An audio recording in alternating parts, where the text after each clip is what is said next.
पवनी येथे राहणाऱ्या अंकिता वय वर्ष 19 हिने ट्युशन क्लासमध्ये मैत्री झालेल्या संगीता मुलीस भावनिक ब्लॅकमेल करीत तुझ्या आईचा मृत्यू नैसर्गिक नसून तिला करणी करून मारण्यात आले आहे आणि तुझ्या भावाला पण करणी करून मारण्यात येणार, त्यामुळे पूजा करून तिला मुक्ती देणे आवश्यक आहे असे सांगून पूजा करण्यास तयार करण्यात आले। यासाठी मध्य प्रदेश येथील राजनांदगाव येथे राहणारा जितू अनिल मेश्राम यांच्याकडून पूजा करून आपल्या भावाचा आणि स्वतःचा जीव वाचव अशी बतावणी केली आणि जर तुला खोटे वाटत असेल तर बाबा तुझ्या आईशी बोलणी करून देण्यास सक्षम आहेत असेही सांगण्यात आले। सदर पीडित तरुणीस 31,000 रुपयाची मागणी करण्यात आली। मात्र सदर पीडित मुलगी संगीता ही उच्च शिक्षण घेत असल्याने या प्रकारावर तिचा विश्वास बसत नव्हता, म्हणून तिने आपल्या मित्र करवी पोलिसांशी संपर्क साधला। मी त्यांना फक्त असं सांगणार की जेव्हा ते फसवून राहिलेले आहेत, फर्स्ट ऑफ ऑल की जे ब्लॅक मॅजिक आहे जसं पूजा वगैरे ह्या अशा गोष्टीत तर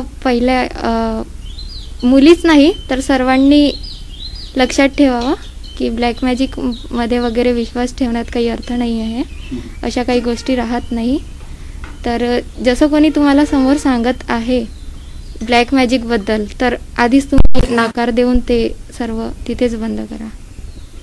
या माहितीच्या आधारे पोलिसांनी सापळा रचून आरोपी जितू आणि त्याची सहकारी अंकिता हिला खापरी जंगलात पूजा करताना रंगेहात पकडले। यावेळी त्यांच्याकडून पूजेचे साहित्य, गुबडाचे पाय, दारूची बॉटल आणि पूजेचे सर्व साहित्य जप्त करण्यात आले।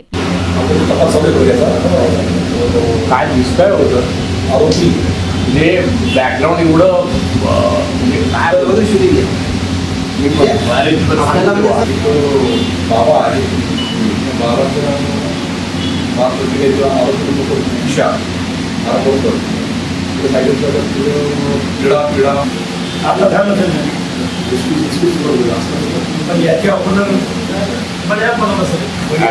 आम्हाला माहिती ना, आम्ही